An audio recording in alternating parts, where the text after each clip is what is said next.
Assalomu alaykum. Bizda navbatdagi masala ikkinchi variant 16-savol. Demak, bizda sxema berilgan. Sxemadagi X va Y moddalarining nisbiy molekulyar massalari yig'indisini topishimiz kerak ekan.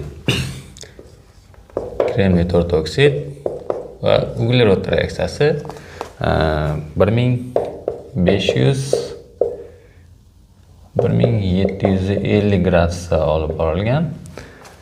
Xo'p, natijada olingan mahsulotni ikkita qismga ajratilgan. X mahsulot, Y mahsulot. Y mahsulotga natriy gidroksid qo'shilgan va natriy format hosil bo'lgan.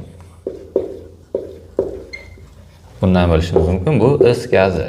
Xo'p, bunisiga esa magniy metalli ta'sir ettirilgan va A modda hosil bo'lgan.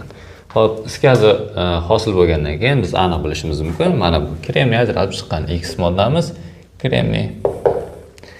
Kremniyning massasi 28, is gaziniki ham 28. 28 ga 28 ni qo'shganimizda 56 degan qiymat chiqib keladi.